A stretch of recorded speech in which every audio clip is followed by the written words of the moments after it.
Picture number 1. Let's start with this picture right here. So many jellyfish, shells, seahorses. Kind of reminds me of the sea, a warm summer breeze. Sorry, I got a little distracted here. So your task is simple. Find a croissant. Or if you have a bad French accent, a croissant. I apologize for that. You have 15 seconds to complete this task. Don't forget that you can always stop the video if you need more time. Your time starts now.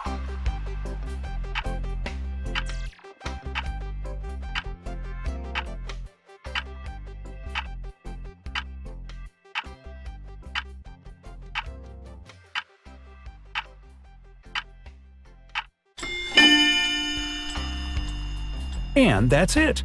Did you find it?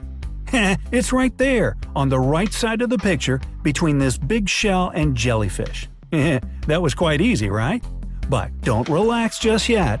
We have a couple more pictures to come. Picture number 2.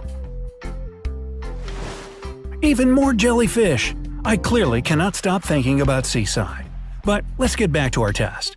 Among all these jellyfish hides an air balloon. Those are cool, right? Find it to pass this challenge.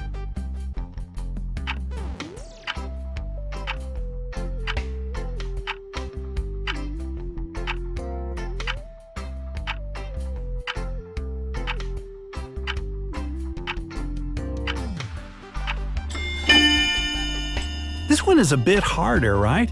But there it is, the 5th row, right between red and violet jellyfish. Hey, you're doing a great job! Now let's test your abilities once again with the next picture. Picture number 3. Now let's look at all these different colored birds. They kind of look like the Twitter bird logo, right? But it's not only birds here. Among them, there is a snail, or escargot. All right, enough of that. Try to find it. You have 15 seconds.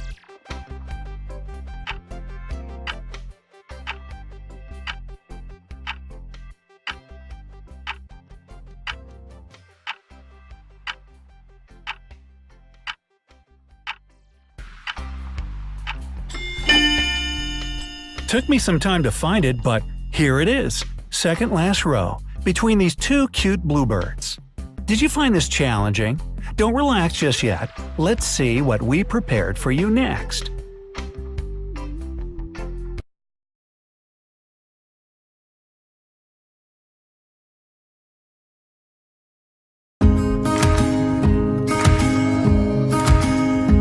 Preziosa e fragile, instabile e precaria, chiara e magnetica, leggera come la...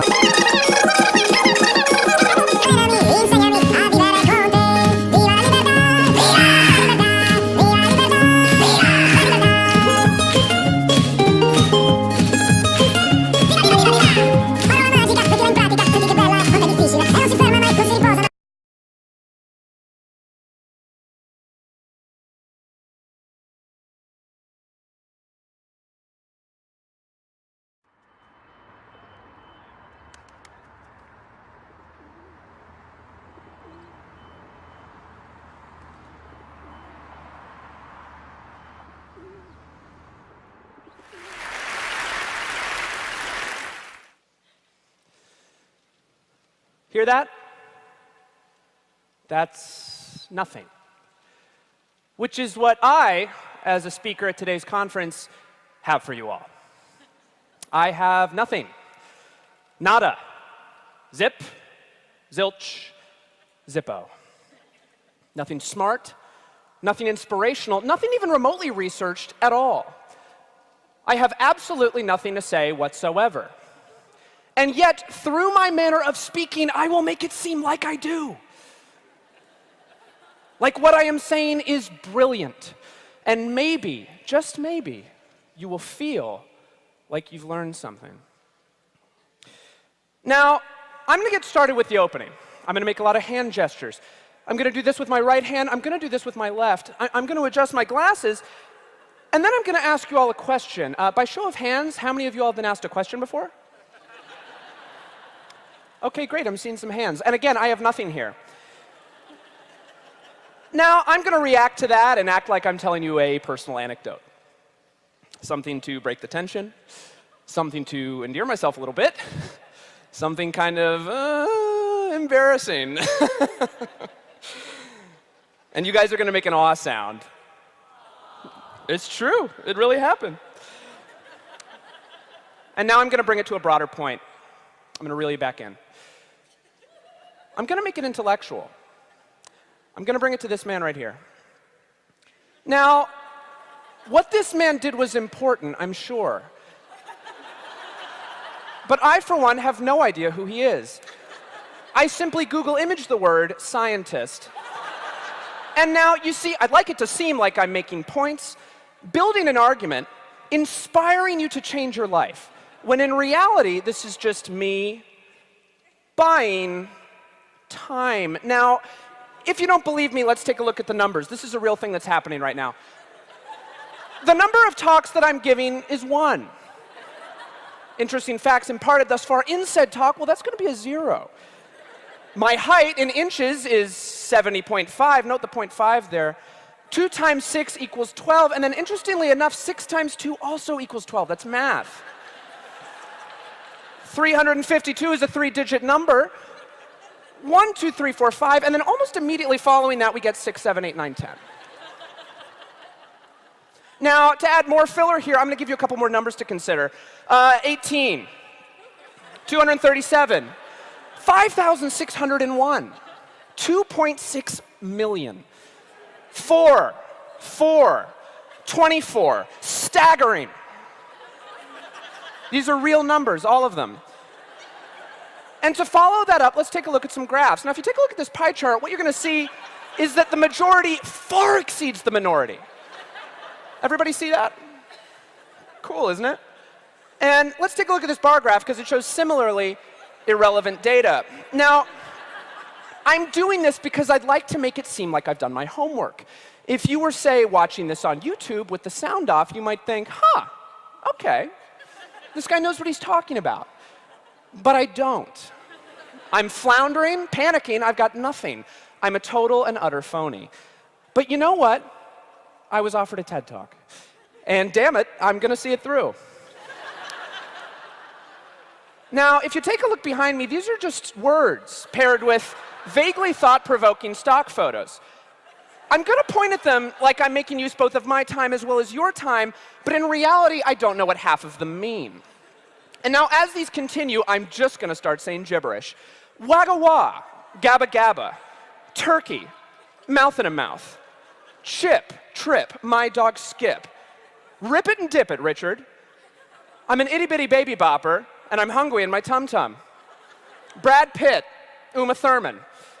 Names, things, words, and more things. And see, it feels like it might make sense, doesn't it? Like maybe, just maybe, I'm building to some sort of satisfying conclusion. I mean, I'm gesticulating as though I am. I'm pacing, I'm growing in intensity. I'm taking off my glasses, which, by the way, are just frames.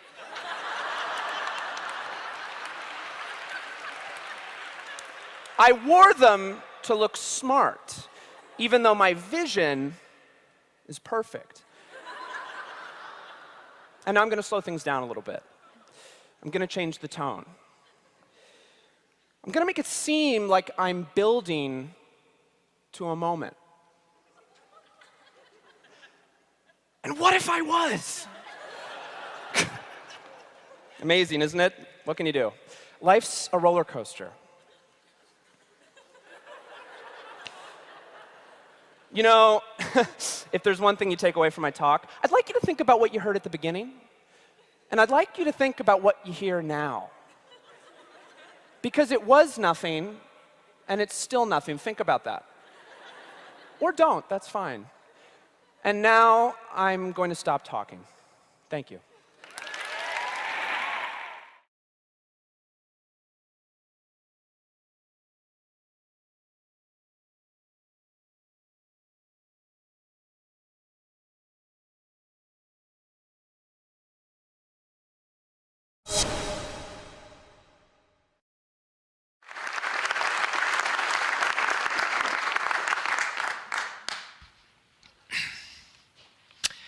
One summer evening, my 18-year-old son Jimmy said he wanted to talk. So after my wife Joan and I got his 3 much younger siblings tucked in, read their bedtime stories, Joan and I sat down in our bedroom.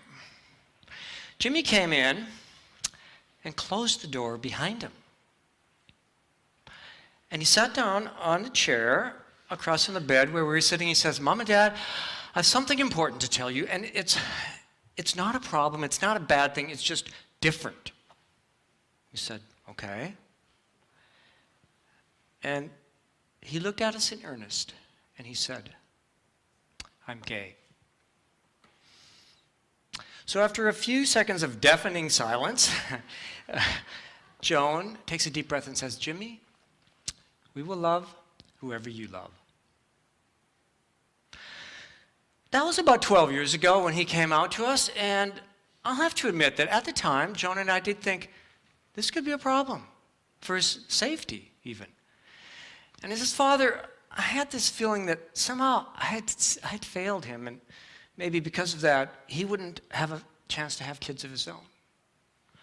So I'm a cardiologist, and I like to imagine the world through the eyes of a hunter-gatherer ancestor for clues about how to thrive in the modern world. But viewed in the light of evolution, homosexuality seems to be a real self-defeating, non-productive strategy. I mean, gays have 80% fewer kids than heterosexuals. This is a trait that ought to go extinct in a few generations, but down through recorded history in every culture and many animal species as well, homosexuality has been a small but distinct subgroup. If this were a genetic error, natural selection should have long ago culled this from the gene pool. So while I was pondering this paradox about the natural origins of homosexuality, our babies grew up. Jimmy has 3 younger siblings who adore him. He has this magnetism and this charming wit that helps them feel happy and relaxed. And one day while contemplating this Jimmy effect, it suddenly dawned on me, homosexuality is not so much about sex, it's really more about survival, the family's survival. So us Homo sapiens, we are among the most social species on Earth. For us, it's not just a kill or be killed struggle for existence. It's a snuggle for existence. You know, an ability to love our family and bond with our group determines, in many cases, whether we survive or perish. So it's the survival of the fittest family, not the fittest individual. So you share 50% of your DNA with your siblings. Your nieces and nephews share 25% of your DNA. From evolution's perspective, you have the same genetic success if you raise 1 child on your own or you enable a sibling to raise 2 children. From evolution's perspective, this is all about cooperation and altruism. Homosexuality is genetically programmed altruism. Gays are designed by nature to help us be kind to one another, like Ellen DeGeneres says. So E.O. Wilson, probably the greatest evolutionary biologist since Darwin himself, says homosexuality gives advantages to the group by specialized talents and unusual qualities of personality.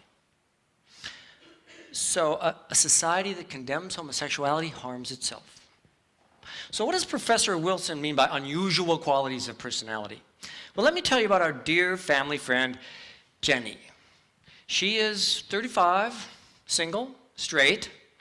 She was telling us she is looking for a man who's smart and funny, who's sensitive, who's a good listener. And she says she occasionally meets a guy like that, but she complains, you know, he usually has a boyfriend already. So although people tend to obsess what gays do or don't do in the bedroom, it's really this distinctive personality and a strong intellect that are more critical from evolution's perspective. So scientific studies do indeed show that people in the sexual minority tend to be intelligent, particularly when it comes to emotional intelligence. So this study showed that boys and girls who scored in the very bright IQ range were twice as likely to be homosexual as adults as those children who scored in the low to average range.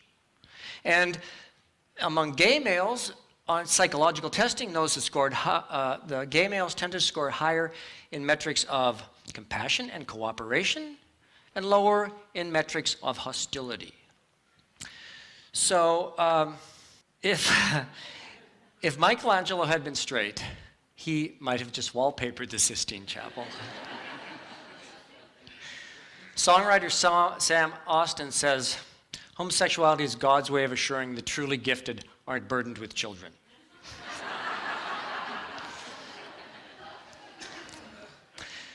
But today in the US, about 2 out of every 25 people are in the sexual minority. Diversity is nature's secret weapon. If all males were gay, that would be a problem. But if all males were warriors, we'd always be at war. The recipe for a successful human culture is a synergy of many different ingredients. Homosexuality is like a catalyst to help emotionally connect groups of people together. For heterosexuals to disapprove of gays is kind of like the white flour in bread disapproving of the yeast. So if your genome is your hardware, epigenetics is your software. You have many different DNA programs downloaded on your DNA. And epigenetics chooses from among these to determine which version of you actually is the best fit for the environment. So ants, you probably didn't know it, but are another highly social species that have epigenetic mechanisms very similar to humans. These two are identical twin sisters. Huh? Even though their DNA sequences are exactly the same, this one, the worker, is a brainy little scurrier who goes out looking for food, whereas the one on the right, the soldier, is obviously a brawny one to fight off enemies. So the queen ant epigenetically orchestrates this by placing different epigenetic tags on the developing ants. So she places tags when the colony is under attack to uncoil the DNA and light up the genes to make the soldier. But when the colony is hungry, she puts different tags to uncoil the DNA and epigenetically create the conditions for the worker. So in this way, the epigenetics is the dynamic power of epigenetics. It changes our genetic expression so that we're born with traits that allow us and our families the best chance to succeed in the current conditions. So you probably have gay genes in your DNA. But unless they were turned on in your mother's womb, they remained coiled up and silent. A recent groundbreaking study from UCLA found that by looking at a group of men, some gay, some straight, and looking at epigenetic tags in 9 different sites, they could predict with 70% accuracy their sexual orientation. So what conditions in the uterus turn on those gay genes? So for a male, your chances of homosexuality increase in proportion to the number of previous baby boys who inhabited your mother's uterus. So for every older biological brother you have, your chances of being born gay go up 33%. Long before we invented the pill, nature devised homosexuality as a prescription for birth control. After 4 straight heterosexual males, nature says, enough already. And the mom's immune system switches on the epigenetic switch, so a gay male is born into the family. This one will not be overburdening the clan with yet more mouths to feed in the next generation. Sometimes more isn't better. And he's not going to be killing his brother in a fight over who gets the girl. Thankfully, the sexual minority these days have many options for having kids of their own, and I have a hunch my gay son may bless us with grandchildren before our three straight children do. So another gene, this one on the X chromosome, is called a male-loving gene, because when it shows up in a female, she tends to mate early and have a lot of kids. But when the male-loving gene shows up in a male, it predisposes to homosexuality. So this is another gene that balances a family destined to have a large brood of kids and grandkids with an occasional gay son whose natural tendency to promote togetherness could improve the chances of survival for the whole family. Now, I apologize. We have a lot more science about sexual orientation in men than in women, so this talk is mostly about gay males, though I have no doubt that female homosexuality is also a natural variation that is advantageous for the family and the community. But Jimmy has no older brothers. Why is he gay? So when Joan was pregnant with him, we discovered a large cancer growing in her chest, metastasis in the neck. It was a scary time. She had to have radiation therapy to her chest while Jimmy was still in the 3rd trimester. It was a rocky start for little Jimmy. Miraculously, they both survived and are in great health today. But in fact, severe prenatal stress does predispose to homosexuality. In this study, 37% of gay males reported that their mother suffered severe prenatal stress, compared to only 3% of heterosexual males' moms. This is kind of like the Queen Ant, where the mom is placing epigenetic markers on the baby to change his identity to help the future welfare of the family. It's as if the mom was saying, I'm in trouble here. I need a kind and clever ally to help me hold this family together. So to summarize, if the family is flush with plenty of kids, and or it's a stressful place in time, nature occasionally flips these epigenetic switches to turn on the gay genes. This alters brain development that changes sexual orientation and also improves emotional intelligence. I have no doubt that Jimmy was born gay. Here's his first birthday party. When he was 3, he said, Mommy, when I grow up, I want to marry Daddy.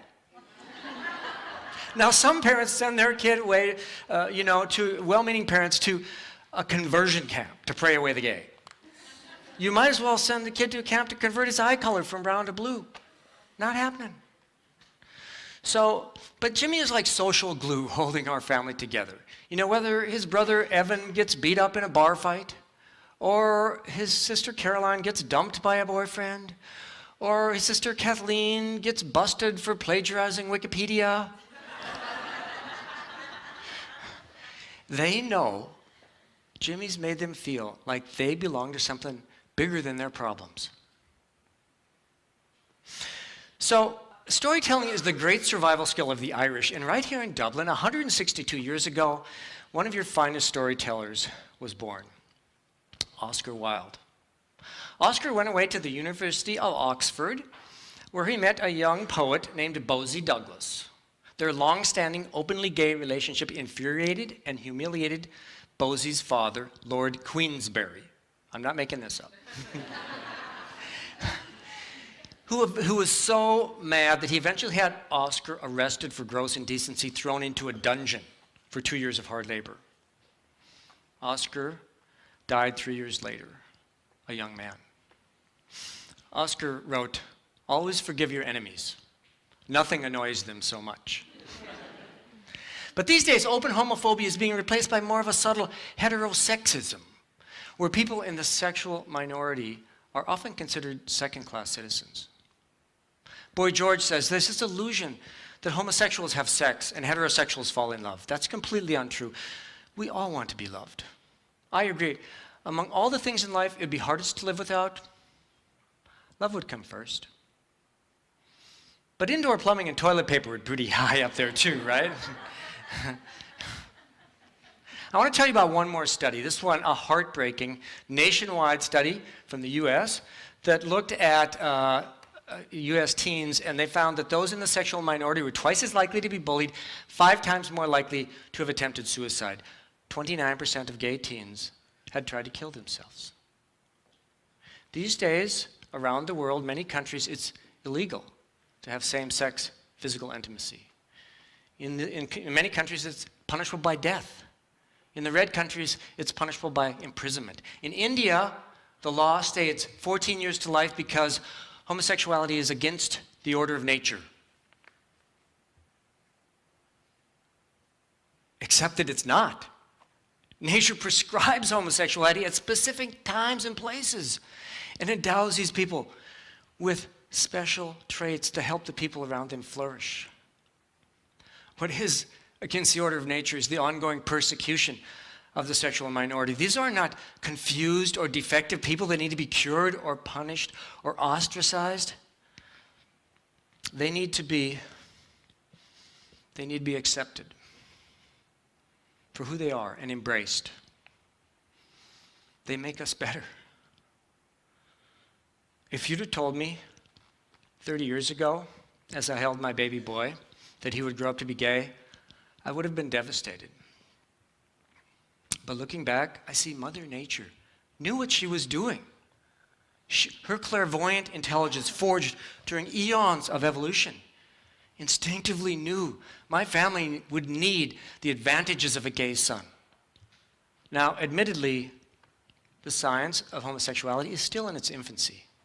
But as his father, what I can tell you for sure is that Jimmy is exactly who he was meant to be.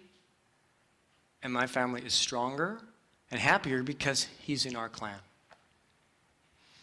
How about you? Can you set sex aside? Realize gay men and gay women are essential to humanity. We're like the ants. It's in our diversity where we find our collective strength. Thank you.